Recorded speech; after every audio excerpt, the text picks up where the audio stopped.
ਕੌਮੀ ਇਨਸਾਫ ਮੋਰਚੇ ਵੱਲੋਂ 25 ਮਈ ਨੂੰ ਸ਼੍ਰੀ ਫਤਿਹਗੜ੍ਹ ਸਾਹਿਬ ਵਿਖੇ ਵਿਸ਼ੇਸ਼ ਇਕੱਤਰਤਾ ਦਾ ਆਯੋਜਨ। ਦਲ ਖਾਲਸਾ ਵੱਲੋਂ ਘੱਲੂਘਾਰੇ ਦੀ ਯਾਦ ਵਿੱਚ 5 ਜੂਨ ਨੂੰ ਸ਼੍ਰੀ ਅੰਮ੍ਰਿਤਸਰ ਵਿਖੇ ਖਾਲਸਾਈ ਮਾਰਚ ਦਾ ਆਯੋਜਨ। ਗੁਰਦੁਆਰਾ ਸ਼੍ਰੀ ਦੁੱਖ ਨਿਵਾਰਨ ਵਾਲੀ ਘਟਨਾ 'ਚ ਗ੍ਰਿਫਤਾਰ ਸਿੱਖ ਨੂੰ ਕਾਨੂੰਨੀ ਸਹਾਇਤਾ ਦੇਵੇਗੀ ਸ਼੍ਰੋਮਣੀ ਕਮੇਟੀ। ਬੰਦੀ ਸਿੰਘਾਂ ਦੀ ਰਿਹਾਈ ਲਈ ਮੁਹਾਲੀ ਵਿਖੇ ਲੱਗੇ ਕੌਮੀ ਇਨਸਾਫ ਮੋਰਚੇ ਵੱਲੋਂ ਵੱਡਾ ਐਲਾਨ ਕੀਤਾ ਗਿਆ ਹੈ, ਜਿਸ ਦੇ ਤਹਿਤ 25 ਮਈ ਨੂੰ ਸ਼੍ਰੀ ਫਤਿਹਗੜ੍ਹ ਸਾਹਿਬ ਵਿਖੇ ਵਿਸ਼ੇਸ਼ ਇਕੱਤਰਤਾ ਰੱਖੀ ਗਈ ਹੈ। ਮੋਰਚੇ ਦੇ ਆਗੂਆਂ ਨੇ ਇਸ ਇਕੱਤਰਤਾ ਬਾਰੇ ਜਾਣਕਾਰੀ ਦਿੰਦਿਆਂ ਦੱਸਿਆ ਕਿ ਇਸ ਇਕੱਤਰਤਾ ਵਿੱਚ ਸਾਰੀਆਂ ਹੀ ਸਿਆਸੀ, ਪੰਥਕ ਤੇ ਕਿਸਾਨ ਜਥੇਬੰਦੀਆਂ ਨੂੰ ਪਹੁੰਚਣ ਦਾ ਸੱਦਾ ਹੈ ਤਾਂ ਜੋ ਸਰਕਾਰ ਤੇ ਦਬਾਅ ਬਣਾਇਆ ਜਾ ਸਕੇ। ਉਹਨਾਂ ਕਿਹਾ ਕਿ ਇਸ ਇਕੱਤਰਤਾ ਦੌਰਾਨ ਹੀ ਅੱਗੇ ਦੀ ਰਣਨੀਤੀ ਵੀ ਤਿਆਰ ਕੀਤੀ ਜਾਵੇਗੀ। ਅਸੀਂ ਕੌਮੀ ਇਨਸਾਫ ਮੋਰਚੇ ਵੱਲੋਂ 25 ਮਈ ਨੂੰ ਦੀਵਾਨ ਟੋਡਰਮਲ ਹਾਲ ਜੋ ਫਤਿਹਗੜ੍ਹ ਸਾਹਿਬ ਵਿਖੇ ਹੈ, ਜੋ ਸ਼ਹੀਦਾਂ ਦੀ ਪਵਿੱਤਰ ਜਗ੍ਹਾ ਸਥਾਨ ਹੈ, ਉੱਥੇ ਜਿੰਨੀਆਂ ਵੀ ਧਾਰਮਿਕ ਸ਼ਖਸੀਅਤਾਂ ਨੇ, ਜਥੇਬੰਦੀਆਂ ਨੇ, ਰਾਜਨੀਤਿਕ ਨੇ ਜਿਹੜੀਆਂ ਇਸ ਕੌਮੀ ਇਨਸਾਫ ਮੋਰਚੇ ਨਾਲ ਸਹਿਮਤ ਨੇ, ਸਮਾਜਿਕ ਜਥੇਬੰਦੀਆਂ ਤੇ ਕਿਸਾਨ ਜਥੇਬੰਦੀਆਂ, ਮਜ਼ਦੂਰ ਜਥੇਬੰਦੀਆਂ, ਜਿੰਨੇ ਵੀ ਚੰਗੇ ਉੱਚ ਕੋਟੀ ਦੇ ਵਿਦਵਾਨਾਂ ਦੀਆਂ ਜਥੇਬੰਦੀਆਂ ਨੇ, ਵਿਦਵਾਨਾਂ ਦੇ ਗਰੁੱਪ ਨੇ, ਚਾਹੇ ਉਹ ਕਲਾਕਾਰਾਂ ਦੇ ਗਰੁੱਪ ਨੇ, ਜਿਹੜੇ ਇਸ ਕੌਮੀ ਇਨਸਾਫ ਦੀਆਂ ਹੱਕੀ ਮੰਗਾਂ ਨਾਲ ਸਹਿਮਤ ਨੇ, ਉਹਨਾਂ ਦੀ ਵਿਸ਼ੇਸ਼ ਇੱਕ ਇਕੱਤਰਤਾ ਬੁਲਾਈ ਹੈ ਤਾਂ ਕਿ ਆਉਣ ਵਾਲੇ ਸਮੇਂ ਦੇ ਵਿੱਚ ਇੱਕ ਬਹੁਤ ਵੱਡਾ ਪ੍ਰੋਗਰਾਮ ਉਲੀਕਿਆ ਜਾ ਸਕੇ। ਕੌਮੀ ਇਨਸਾਫ ਮੋਰਚੇ ਵੱਲੋਂ ਇਹ ਪੰਜਾਬ ਦੀ ਤੇ ਸੈਂਟਰ ਦੀ ਸਰਕਾਰ 'ਤੇ ਦਬਾਅ ਬਣਾਇਆ ਜਾ ਸਕੇ। ਉਸ ਪ੍ਰੋਗਰਾਮ ਨਾਲ ਜਿਹੜਾ ਪ੍ਰੋਗਰਾਮ ਅਸੀਂ 25 ਮਈ ਨੂੰ ਉਲੀਕ ਰਹੇ ਹਾਂ, ਉਹਦੇ ਵਾਸਤੇ ਅਸੀਂ ਇੱਥੇ ਬੇਨਤੀ ਕਰਨ ਆਏ ਹਾਂ ਕਿ ਜਿਹੜੇ ਸਾਡੀ ਆਵਾਜ਼ ਸੁਣਦੀਆਂ ਜਥੇਬੰਦੀਆਂ ਨੇ, ਜਿਹੜੇ ਸਾਡੇ ਕੋਲ ਫੋਨ ਕਰਕੇ ਜਾਂ ਲਿਖਤੀ ਰੂਪ ਵਿੱਚ ਉਹਨਾਂ ਨਾਲ ਸੰਪਰਕ ਕਰਨ ਤੋਂ ਰਹਿ ਜਾਂਦੇ ਨੇ, ਉਹਦੇ ਵਿੱਚ ਬੇਨਤੀ ਆ ਕਿ ਸਾਰੀਆਂ ਹੀ ਜਥੇਬੰਦੀਆਂ, ਧਾਰਮਿਕ ਸ਼ਖਸੀਅਤਾਂ, ਚਾਹੇ ਸੰਤ ਮਹਾਂਪੁਰਖ ਨੇ, ਕਿਸੇ ਵੀ ਸ਼੍ਰੇਣੀ ਦੇ ਨੇ, ਜਿਹੜੇ ਸ੍ਰੀ ਗੁਰੂ ਗ੍ਰੰਥ ਸਾਹਿਬ ਨੂੰ ਮੰਨਦੇ ਨੇ ਤੇ ਇਸ ਜਿਨ੍ਹਾਂ ਨੂੰ ਸਮਝ ਹੈ, ਜਿਨ੍ਹਾਂ ਦੀ ਸੋਚ ਬਣ ਚੁੱਕੀ ਹੈ ਕਿ ਕੌਮੀ ਇਨਸਾਫ ਮੋਰਚਾ ਜਿਨ੍ਹਾਂ ਹੱਕੀ ਮੰਗਾਂ ਲਈ ਲੱਗਾ ਹੋਇਆ ਉਹ ਬਿਲਕੁਲ ਜਾਇਜ਼ ਨੇ। ਇਸ ਕਰਕੇ ਨਿਹੰਗ ਜਥੇਬੰਦੀਆਂ, ਸਮਾਜਿਕ ਜਥੇਬੰਦੀਆਂ ਤੇ ਵਿਸ਼ੇਸ਼ ਤੌਰ 'ਤੇ ਕਿਸਾਨ ਜਥੇਬੰਦੀਆਂ ਨੂੰ ਅਸੀਂ ਅਪੀਲ ਕਰਦੇ ਹਾਂ ਕਿ ਕੋਈ ਵੀ ਜਥੇਬੰਦੀ ਇਹੋ ਜਿਹੀ ਨਾ ਰਹੇ ਜਿਹੜੀ ਅੱਗੇ ਆਈਆਂ ਵੀ ਨੇ, ਹੁਣ ਉਹਨੂੰ ਬੇਨਤੀ ਕਰਦੇ 25 ਤਰੀਕ ਨੂੰ ਆਉਣ। ਇਹਦੇ ਨਾਲ ਹੀ ਬੇਨਤੀ ਹੈ ਕਿ ਇਹ ਜਿਹੜਾ ਪ੍ਰੋਗਰਾਮ ਹੋਣਾ ਹੈ 11 ਵਜੇ ਸ਼ੁਰੂ ਹੋਣਾ ਸਵੇਰ ਨੂੰ ਦੀਵਾਨ ਟੋਡਰਮਲ ਹਾਲ ਵਿੱਚ। ਉੱਥੇ ਸਾਰੀਆਂ ਸ਼ਖਸੀਅਤਾਂ ਦਾ ਪੂਰਾ ਸਨਮਾਨ ਕੀਤਾ ਜਾਏਗਾ, ਉਹਨਾਂ ਦੇ ਵਿਚਾਰ ਜਾਣੇ ਜਾਣ ਸਕਦੇ, ਵਿਚਾਰ ਵਟਾਂਦਰਾ ਹੋਏਗਾ ਕਿ ਅਗਲੀ ਜਿਹੜੀ ਕੌਮੀ ਇਨਸਾਫ ਮੋਰਚੇ ਦੀ ਰੂਪ ਰੇਖਾ ਹੈ ਉਹ ਕੀ ਉਲੀਕਣੀ ਆ ਤੇ ਕਿਹੜਾ ਸਖਤ ਕਦਮ ਚੱਕਣਾ ਜਿਹਨਾਂ ਸਰਕਾਰ 'ਤੇ ਦਬਾਅ ਪਾਇਆ ਜਾ ਸਕੇ। ਪਰਸੋਂ ਨੂੰ 17 ਮਈ ਨੂੰ ਕੌਮ ਦੇ ਮਹਾਨ ਯੋਧੇ ਜਥੇਦਾਰ ਜਗਤਾਰ ਸਿੰਘ ਜੀ ਹਵਾਰਾ, ਜਿਹਨਾਂ ਨੂੰ 10 ਲੱਖ ਦੇ ਕਰੀਬ ਸਿੱਖ ਸੰਗਤਾਂ ਨੇ ਚੱਬੇ ਦੀ ਧਰਤੀ 'ਤੇ 15 ਮਿੰਟ ਜਗਾਰੇ ਲਾ ਸਰਬਸੰਮਤੀ ਨਾਲ ਸ੍ਰੀ ਅਕਾਲ ਤਖ਼ਤ ਸਾਹਿਬ ਦਾ ਜਥੇਦਾਰ ਚੁਣਿਆ, ਉਹਨਾਂ ਦਾ ਜਨਮ ਦਿਨ ਮਨਾ ਰਹੇ ਹਾਂ। ਉਹਦੇ ਵਾਸਤੇ ਵੀ ਬੇਨਤੀ ਹੈ ਕਿ ਵੱਧ ਤੋਂ ਵੱਧ ਸੰਗਤਾਂ ਪਹੁੰਚਣ। ਦਲ ਖਾਲਸਾ ਵੱਲੋਂ 5 ਜੂਨ ਨੂੰ ਸ਼੍ਰੀ ਅੰਮ੍ਰਿਤਸਰ ਵਿਖੇ ਘੱਲੂਘਾਰਾ ਦੀ ਯਾਦ ਵਿੱਚ ਖਾਲਸਾਈ ਮਾਰਚ ਦਾ ਆਯੋਜਨ ਕੀਤਾ ਗਿਆ ਹੈ। ਦਲ ਖਾਲਸਾ ਦੇ ਸਕੱਤਰ ਪਰਮਜੀਤ ਸਿੰਘ ਟਾਂਡਾ ਨੇ ਇਸ ਬਾਰੇ ਜਾਣਕਾਰੀ ਦਿੰਦਿਆਂ ਸਮੂਹ ਸਿੱਖ ਸੰਗਤਾਂ ਨੂੰ ਇਸ ਮਾਰਚ ਵਿੱਚ ਸ਼ਮੂਲੀਅਤ ਕਰਨ ਲਈ ਸ਼੍ਰੀ ਅੰਮ੍ਰਿਤਸਰ ਵਿਖੇ ਪਹੁੰਚਣ ਦੀ ਅਪੀਲ ਕੀਤੀ ਹੈ।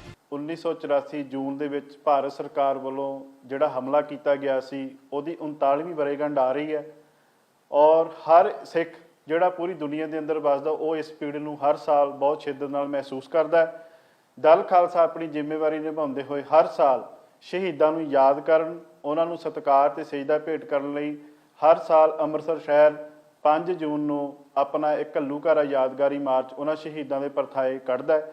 ਇਸ ਵਾਰ ਵੀ ਅਸੀਂ 5 ਜੂਨ ਨੂੰ ਸ਼ਾਮੀ 5 ਵਜੇ ਘੱਲੂਘਾਰਾ ਯਾਦਗਾਰੀ ਮਾਰਚ ਇਸ ਵਾਰ ਫਿਰ ਕਰ ਰਹੇ ਹਾਂ ਔਰ ਸ਼ਹੀਦਾਂ ਨੂੰ ਸਤਿਕਾਰ ਤੇ ਸਜਦਾ ਭੇਟ ਕਰਨ ਲਈ ਔਰ ਦੁਨੀਆ ਨੂੰ ਇਹ ਦੱਸਣ ਲਈ ਕਿ ਸਿੱਖ ਜੂਨ 1984 ਦੇ ਹਮਲੇ ਨੂੰ ਭੁੱਲੇ ਨਹੀਂ ਹਨ ਔਰ ਅਸੀਂ ਭਾਰਤ ਸਰਕਾਰ ਨੂੰ ਮੁਆਫ ਨਹੀਂ ਕੀਤਾ ਔਰ ਅਸੀਂ ਇਸ ਮੌਕੇ ਪੂਰੀ ਦੁਨੀਆ ਦੇ ਅੰਦਰ ਵਸਦੇ ਹਰ ਸਿੱਖ ਨੂੰ, ਜਿਹੜਾ ਗੁਰੂ ਨਾਨਕ ਨਾਮ ਲੇਵਾ ਸੰਗਤ ਹੈ, ਅਸੀਂ ਉਹਨਾਂ ਨੂੰ ਅਪੀਲ ਕਰਦੇ ਹਾਂ ਕਿ ਉਹ ਇਹਨਾਂ ਦਿਨਾਂ ਨੂੰ ਜਿੱਥੇ ਜਿੱਥੇ ਬੈਠੇ ਨੇ ਘੱਲੂਘਾਰਾ ਜਿਹੜਾ ਹਫ਼ਤਾ ਹੈ, ਯਾਦਗਾਰੀ ਹਫ਼ਤਾ, ਉਹਨੂੰ ਮਨਾਵੇ ਔਰ 5 ਜੂਨ ਨੂੰ ਅੰਮ੍ਰਿਤਸਰ, 6 ਜੂਨ ਨੂੰ ਸਵੇਰੇ ਸ੍ਰੀ ਅਕਾਲ ਤਖਤ ਸਾਹਿਬ ਤੇ ਪਹੁੰਚ ਕੇ ਸ਼ਹੀਦਾਂ ਨੂੰ ਸ਼ਰਧਾਂਜਲੀ ਸਤਿਕਾਰ ਭੇਂਟ ਕਰੇ ਔਰ ਜਿਹੜਾ ਉਹਨਾਂ ਦਾ ਅਧੂਰਾ ਰਹਿ ਗਿਆ ਸੁਪਨਾ ਹੈ ਉਹਨਾਂ ਨੂੰ ਪੂਰਾ ਕਰਨ ਲਈ ਅਸੀਂ ਵਚਨਬੱਧ ਹੋਈਏ। ਅਸੀਂ ਮਿਲ ਕੇ ਸੰਘਰਸ਼ ਨੂੰ ਅੱਗੇ ਲੈ ਕੇ ਤੁਰਨ ਲਈ ਆਪਣੀ ਜਿਹੜੀ ਵਚਨਬੱਧਤਾ ਉਹ ਦੁਹਰਾਈਏ। 5 ਜੂਨ ਨੂੰ ਸ਼ਾਮੀ 5 ਵਜੇ ਸ੍ਰੀ ਅਕਾਲ ਤਖਤ ਸਾਹਿਬ ਤੱਕ ਮਾਰਚ ਹੋਏਗਾ। 6 ਜੂਨ ਨੂੰ ਅਕਾਲ ਤਖਤ ਸਾਹਿਬ ਤੇ ਅਰਦਾਸ ਹੋਏਗੀ। ਇਸ ਮੌਕੇ ਅਸੀਂ ਦਲ ਖਾਲਸਾ ਵੱਲੋਂ ਸਮੂਹ ਸੰਗਤ ਨੂੰ ਅਪੀਲ ਕਰਦੇ ਹਾਂ ਕਿ 5 ਨੂੰ ਤੇ 6 ਜੂਨ ਨੂੰ ਅੰਮ੍ਰਿਤਸਰ ਪਹੁੰਚ ਕੇ ਇਹਨਾਂ ਸਮਾਗਮਾਂ ਦੇ ਵਿੱਚ ਹਿੱਸਾ ਲਵੇ। ਪਟਿਆਲਾ ਵਿਖੇ ਸ਼੍ਰੀ ਦੁੱਖ ਨਿਵਾਰਨ ਸਾਹਿਬ ਵਾਲੀ ਘਟਨਾ 'ਚ ਗ੍ਰਿਫਤਾਰ ਕੀਤੇ ਗਏ ਸਿੱਖ ਸ਼ਰਧਾਲੂ ਲਈ ਸ਼੍ਰੋਮਣੀ ਕਮੇਟੀ ਨੇ ਕਾਨੂੰਨੀ ਸਹਾਇਤਾ ਦੇਣ ਦਾ ਐਲਾਨ ਕੀਤਾ ਹੈ। SGPC ਦੇ ਨੁਮਾਇੰਦਿਆਂ ਵੱਲੋਂ ਕਿਹਾ ਗਿਆ ਹੈ ਕਿ ਉਸ ਔਰਤ ਦੇ ਗੁਰੂ ਘਰ ਅੰਦਰ ਸ਼ਰਾਬ ਪੀਣ ਨਾਲ ਸਿੱਖ ਸ਼ਰਧਾਲੂ ਦੀਆਂ ਭਾਵਨਾਵਾਂ ਨੂੰ ਡੂੰਘੀ ਸੱਟ ਵੱਜੀ, ਜਿਸ ਕਾਰਨ ਉਸਨੇ ਇਹ ਕਦਮ ਚੁੱਕਿਆ। ਉਨ੍ਹਾਂ ਕਿਹਾ ਕਿ ਸਰਕਾਰ ਦੁਆਰਾ ਬੇਅਦਬੀ ਦਾ ਇਨਸਾਫ ਨਾ ਮਿਲਣ ਕਾਰਨ ਹੀ ਉਸ ਸ਼ਰਧਾਲੂ ਨੇ ਇਹ ਸਭ ਕੀਤਾ ਹੈ। ਇਸ ਲਈ ਸ਼੍ਰੋਮਣੀ ਕਮੇਟੀ ਇਸ ਸ਼ਰਧਾਲੂ ਦੀ ਭਾਵਨਾਵਾਂ ਨੂੰ ਸਮਝਦੀ ਹੋਈ ਉਸ ਨੂੰ ਕਾਨੂੰਨੀ ਸਹਾਇਤਾ ਕਰੇਗੀ।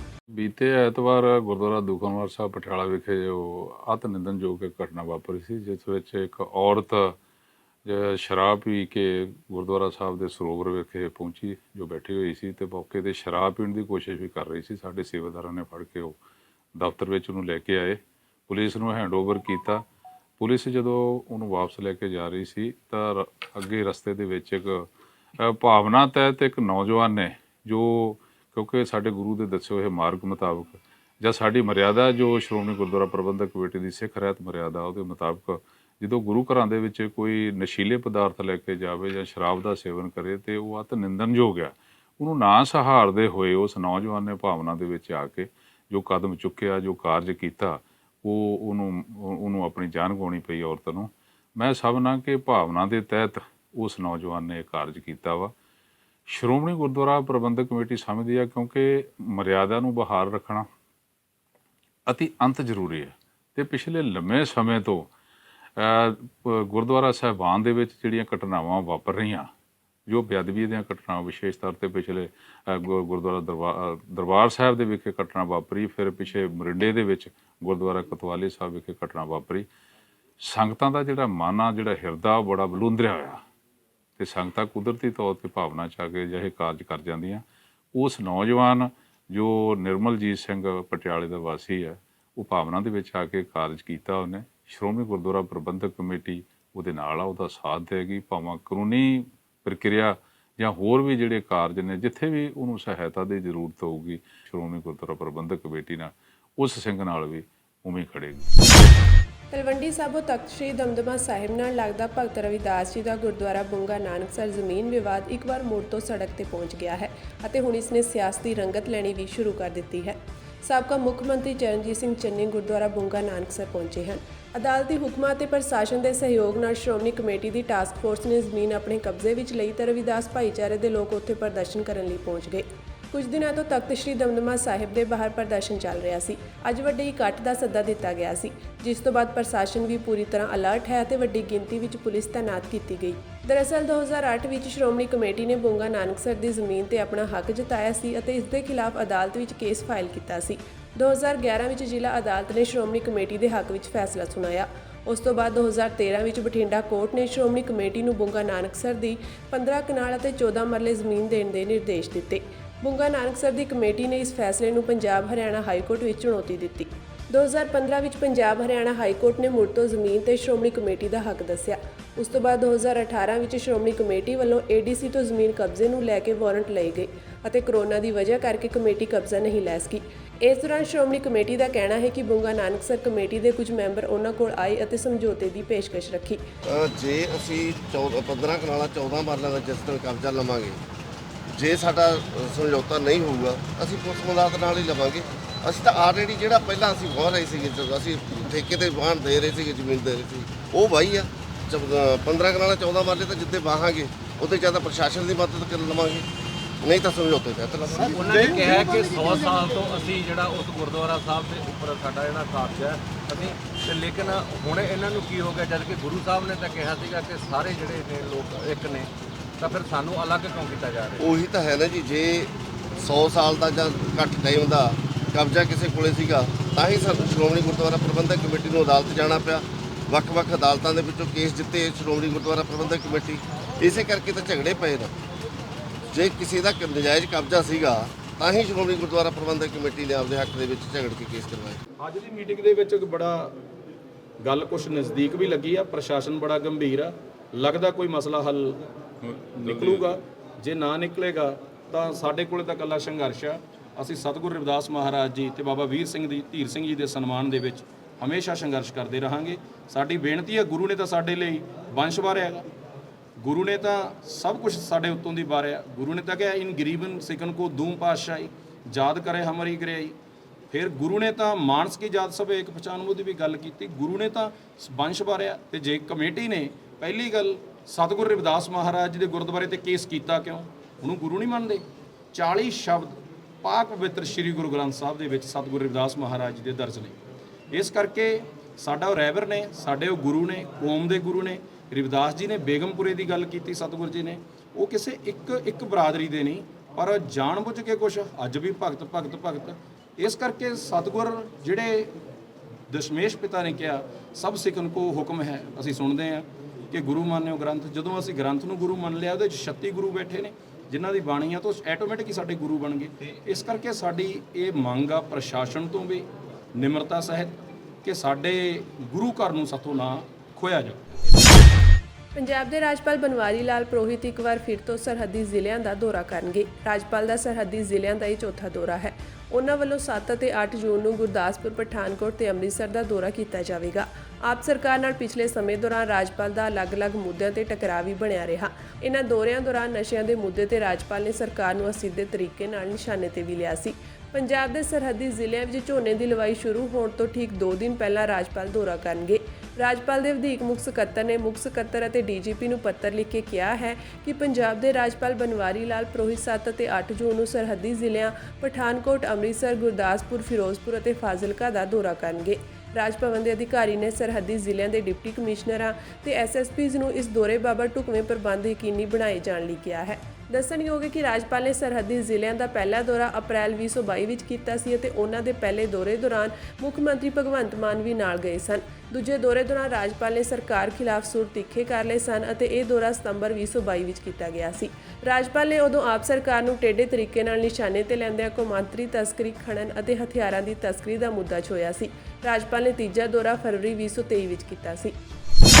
ਲੰਘੇ ਕੱਲ੍ਹ ਪੰਜਾਬ ਸਰਕਾਰ ਵੱਲੋਂ ਸੂਬੇ ਵਿੱਚ ਬਿਜਲੀ ਦੀਆਂ ਦਰਾਂ ਵਿੱਚ ਵਾਧਾ ਕੀਤਾ ਗਿਆ ਹੈ।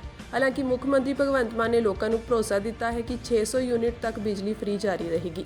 56 ਪੈਸੇ ਪ੍ਰਤੀ ਯੂਨਿਟ ਬਿਜਲੀ ਦੇ ਰੇਟ ਵਧਾ ਦਿੱਤੇ ਗਏ ਹਨ। ਪੰਜਾਬ ਸਰਕਾਰ ਦੇ ਇਸ ਫੈਸਲੇ ਤੋਂ ਬਾਅਦ ਵਿਰੋਧੀ ਧਿਰਾਂ ਨੇ ਸਰਕਾਰ ਨੂੰ ਘੇਰਨਾ ਸ਼ੁਰੂ ਕਰ ਦਿੱਤਾ ਹੈ। ਇਸੇ ਦੌਰਾਨ ਪੰਜਾਬ ਕਾਂਗਰਸ ਦੇ ਸਾਬਕਾ ਪ੍ਰਧਾਨ ਨਵਜੋਤ ਸਿੰਘ ਸਿੱਧੂ ਨੇ ਇਸ ਮਾਮਲੇ ਨੂੰ ਲੈ ਕੇ ਮਾਨ ਸਰਕਾਰ ਤੇ ਤਿੱਖਾ ਨਿਸ਼ਾਨਾ ਸਾਧਿਆ ਹੈ।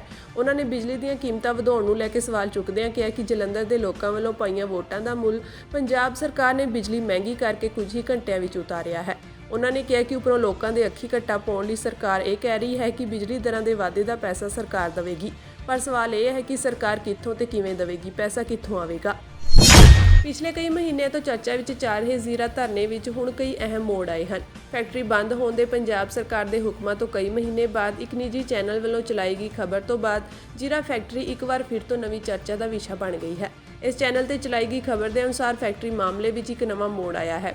ਹਾਈ ਕੋਰਟ ਵਿੱਚ ਇਸ ਕੇਸ ਦੀ ਸੁਣਵਾਈ ਹੋਈ ਹੈ ਤੇ ਇਸ ਦੌਰਾਨ ਪੰਜਾਬ ਸਰਕਾਰ ਨੂੰ ਹਾਈ ਕੋਰਟ ਨੇ ਝਾੜ ਪਾਈ ਹੈ। ਇਸ ਤੋਂ ਇਲਾਵਾ 2 ਹਫ਼ਤਿਆਂ ਦੇ ਅੰਦਰ ਫੈਕਟਰੀ ਦਾ ਪੱਖ ਸੁਣਨ ਦੇ ਵੀ ਆਦੇਸ਼ ਜਾਰੀ ਕੀਤੇ ਗਏ ਹਨ। ਐਨਜੀਟੀ ਤੇ ਪੰਜਾਬ ਪ੍ਰਦੂਸ਼ਣ ਬੋਰਡ ਦੀ ਫੈਕਟਰੀ ਸੰਬੰਧੀ ਰਿਪੋਰਟ ਨੂੰ ਵੀ ਦੁਬਾਰਾ ਘੋਖਿਆ ਜਾਵੇ, ਇਹ ਆਦੇਸ਼ ਵੀ ਅਦਾਲਤ ਵੱਲੋਂ ਜਾਰੀ ਹੋਏ ਹਨ। ਫੈਕਟਰੀ ਵੱਲੋਂ ਆਪਣਾ ਪੱਖ ਅਦਾਲਤ ਵਿੱਚ ਰੱਖਿਆ ਗਿਆ ਸੀ ਤੇ ਦਾਅਵਾ ਕੀਤਾ ਗਿਆ ਸੀ ਕਿ ਐਨਜੀਟੀ ਤੇ ਪੰਜਾਬ ਪ੍ਰਦੂਸ਼ਣ ਬੋਰਡ ਦੀ ਫੈਕਟਰੀ ਸੰਬੰਧੀ ਰਿਪੋਰਟ ਵਿੱਚ ਇਹ ਦਾਅਵਾ ਕੀਤਾ ਗਿਆ ਸੀ ਕਿ ਇਹ ਫੈਕਟਰੀ ਦੇ ਪੱਖ ਵਿੱਚ ਆਈਆਂ ਹਨ।